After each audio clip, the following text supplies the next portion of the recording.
Good afternoon, everybody, and welcome to the Water Committee meeting for July 15th. And I'd like to acknowledge that we are meeting today on the traditional unceded territory of the Comox First Nation, and we appreciate their stewardship of the lands and water that we enjoy. So I think we have Director Kerr online, and I think everybody else is in the room, including staff. So we will just turn it over to the first agenda item, which is the resolution status report. Okay, any questions or comments on that report? Seeing none, anyone opposed to receipt?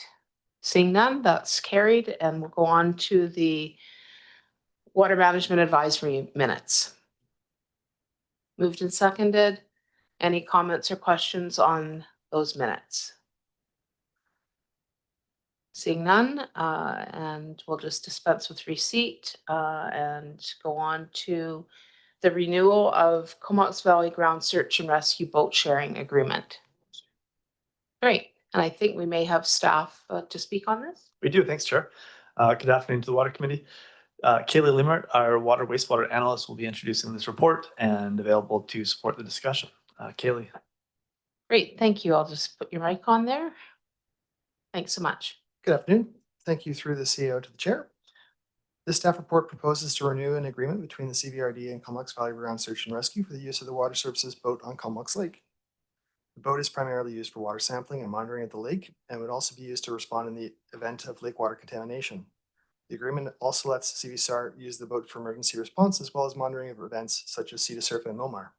Sorry, Kaylee, can I ask you to speak into the mic? Thank you. Thank you. Over the past 3 years, CVSAR has not had, Over the past 3 years, CVSAR has not had yet to use the boat to respond in an emergency and has primarily used the boat for occasional event monitoring and training. The agreement is proposed for another 3 years and no changes have been proposed. That's all from me, but happy to answer any questions. Great, thank you. And I'll turn it on over to for any questions or comments. Doesn't look like we have any, so short and sweet for you. We'll just leave there is, well, I guess in terms of receipt, we'll dispense with receipt and go on to the recommendation. Oh, we can vote on receipt if you like. All in favor of receipt?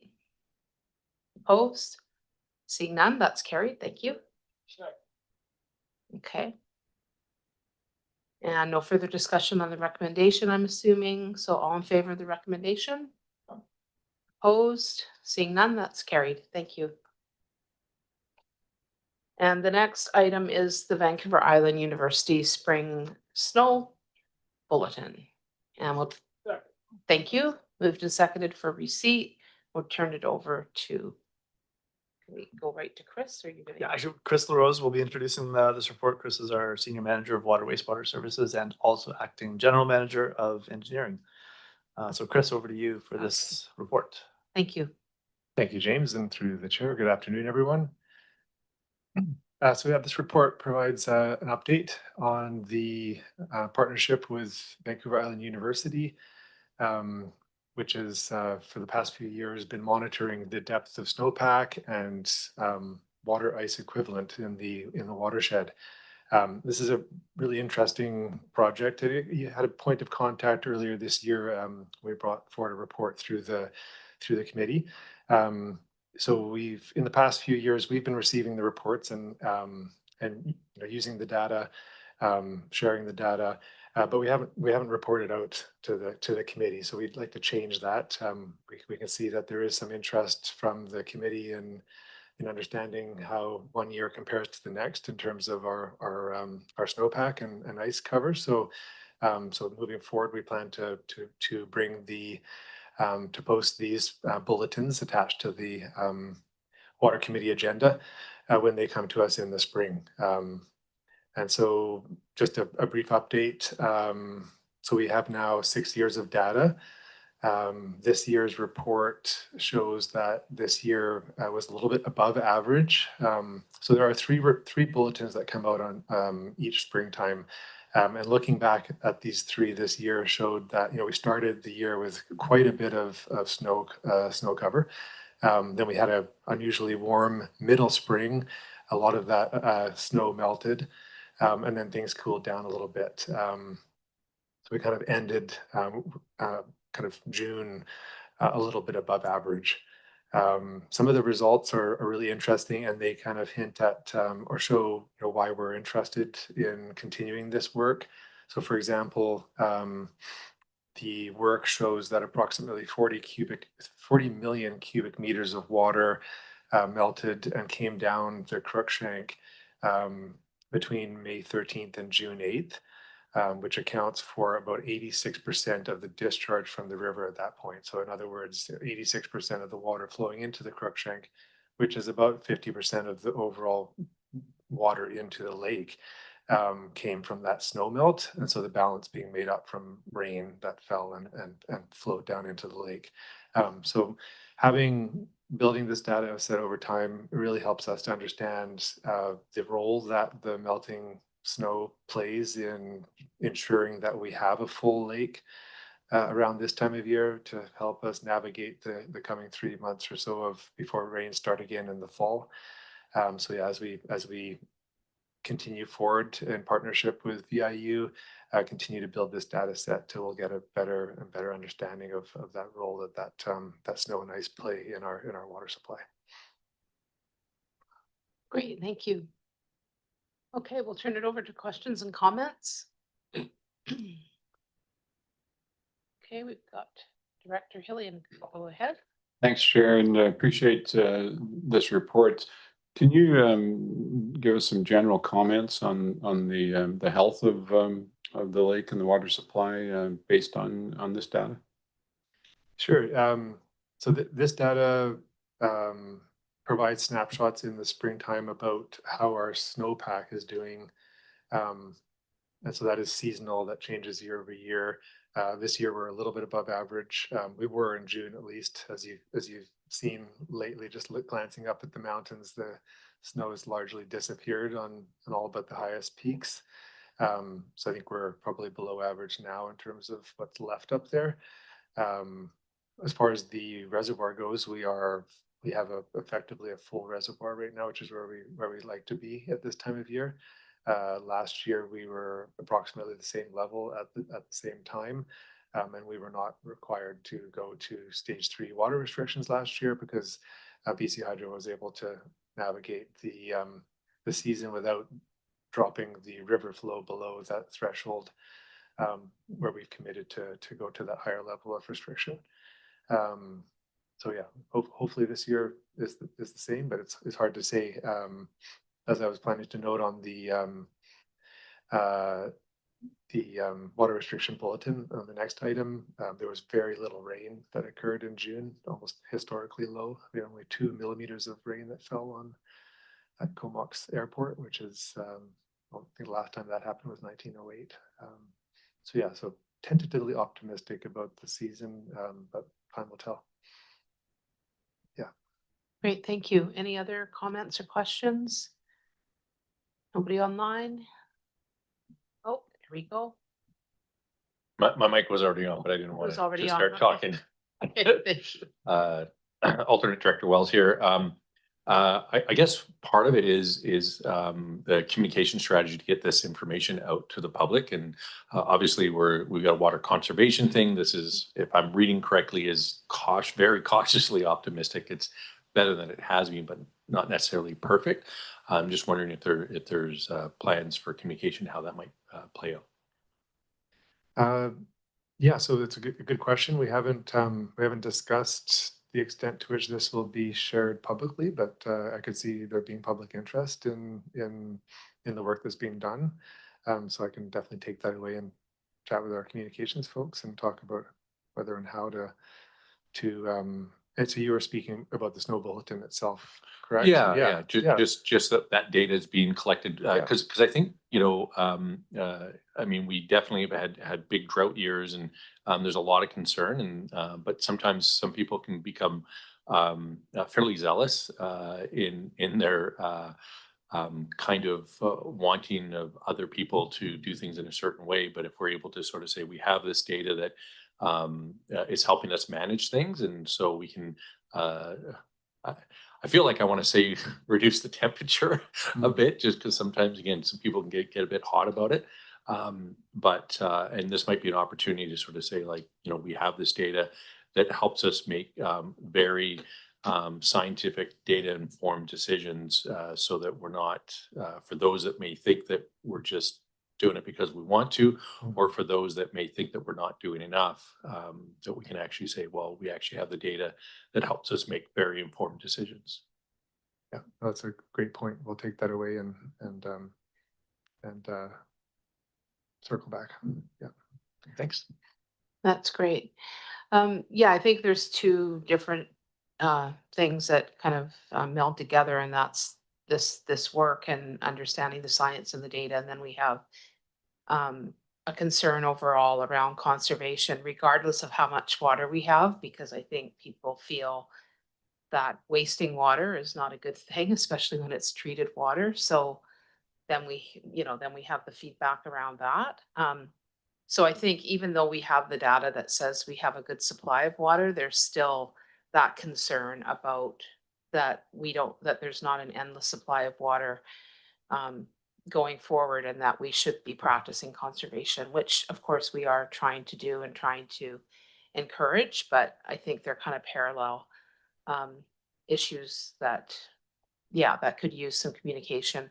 I guess my question was around, I um, I brought this up to staff earlier around the publicity or the news that's gone out recently about the provincial glaciers and how they're melting away. And I just wondered if there was a comment that you could make in relation to our local glacier and this work that's going on, if there's anything that you can share around that. Sure. So this work is mostly focused on seasonal addition, subtraction of snow and ice. But I can bring us back to the work that was done by the Pacific Climate Impacts Consortium in 2018, 2019 as part of the planning for the new water treatment project and the water license that went along with that project. So at the time they had forecast, that obviously the glacier is in decline, and they were forecasting that certainly by 2080 or something to that effect, the glacier would be no longer there, which is a frightening prospect. As far as how the glacier influences our lake, we're in the early stages of understanding, but what we know is that from a flow perspective, it's a fairly minuscule proportion of the water reservoir that is influenced by the flow from the glacier. I think in the middle of like late summer, August, arguably peak melting time for the glacier, they estimated that about half of the flow coming down the Crookshank was coming from the glacier, but that's a very small flow total. That's like 1 cubic meter coming down the Crookshank, and half of that's coming from the glacier.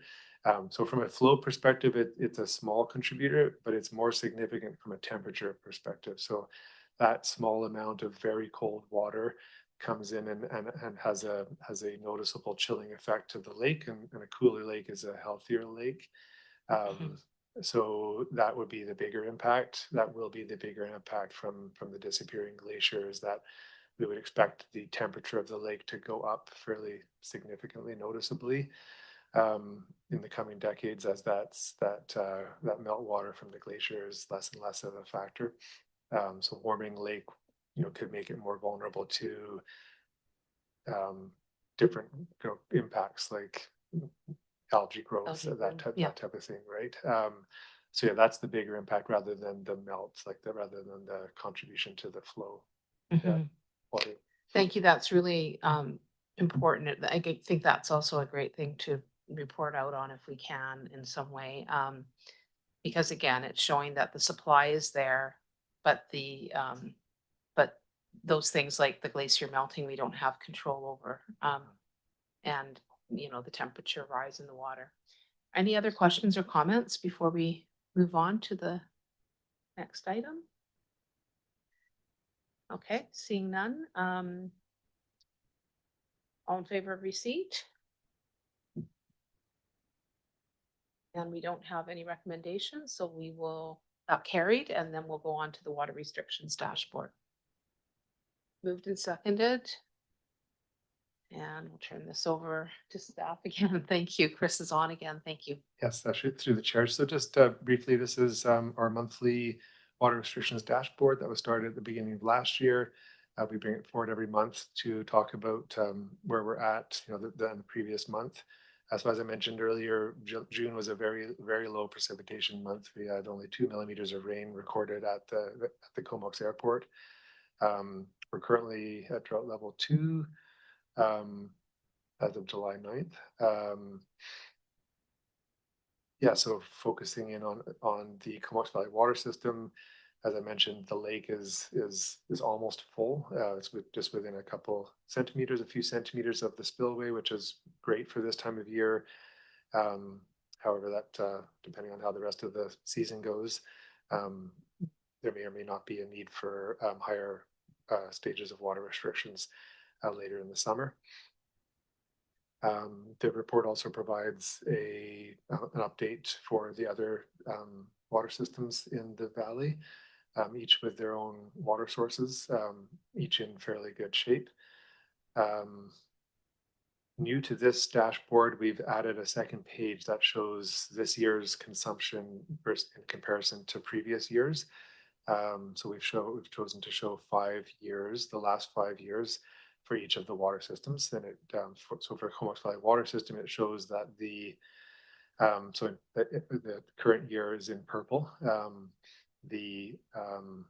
It's really interesting looking at the different years plotted on the same graph like this, because it shows that there are very different years, right? Some years we have a very hot and dry springtime. It drives early consumption. Then we go to higher water restrictions, that drops the consumption. And then other years there's a slow build, and we don't necessarily go to higher restrictions, and consumption peaks later in the season. So looking at the CVWS, we're second over the last 5 years only to 2021, the heat dome year, which is that green, the dark green line. So that's where we had that extremely hot June. Consumption peaked at that point. So we're not as high as there, but we're higher than the other 3 years from this 5-year set. There's other factors as well, increasing population. So that's definitely a factor. We've seen a fairly rapid population growth over these 5 years, so that's definitely playing a factor. We had one of our biggest biggest days ever in terms of consumption. I think that was Sunday. We almost hit 52,000 million liters that day. Yeah, so I think that's all I wanted to highlight, but I'm happy to answer questions about the dashboard. Great, thank you. I just wanted to make a clarification point on a comment I made earlier about how we don't have control over the glacier melt. Seemed a bit nonchalant, and I just meant that locally we don't really have control, but obviously as a human species on the planet, if we had done more work and recognized climate change, perhaps we wouldn't have melting glaciers. So I just wanted to make that point. And I think we do have Director Kerr online. Go ahead, Director Kerr. Thanks, Chair. I just wanted to say thanks to Chris and staff for those page 2 graphs. It's been funny over recent months or years when we ask for month-over-month data. So when we have month-over-month data, we ask for year-over-year data and vice versa. So this actually shows both on the same graph, kind of the trends during the year and then comparing years. So I think this is kind of a perfect way for us to see. Just curious, as I look at it, what's happening with Royston and Union Bay this year? Why are those so low? Yeah, so we included some notes at the bottom left of that back page, because there are some there's some challenges with displaying data like this, because we do run into some issues, like for example, leaks. Like you didn't ask about BCOB, but BCOB is really high this year. And there's a suspected leak that we're working hard to try and identify and resolve. That's likely why that one's high. Royston, we have a problem with the meter that measures the total flow coming out of the reservoir. So it's undoubtedly reading very low. That's why that's showing up low.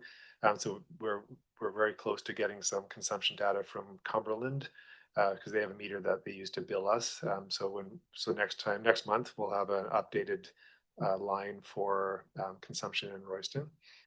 And then Union Bay is an interesting story. What we think is happening there is that last year we had a pretty acute situation with capacity. Mid-year, we were struggling to keep up with the new water treatment plant there.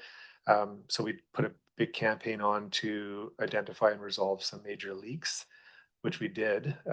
And we suspect that they were more significant than we had expected. And that's explaining why we're so much lower than last year in terms of consumption. That system, for those of you that don't know, has a real issue with, we've inherited a real issue with water leaks, where approximately 50% of all the water that's treated is not end up being sold through a meter. It ends up being lost through leaks and other sources. So hopefully that's a sign that we made a little bit of progress down there. Great, thank you. Any other questions or comments? Okay, seeing none, all in favor of receipt? Anyone opposed? Seeing none, that's carried. And I think we're at the end of our agenda. Moved and seconded, all in favor? Carried, thank you.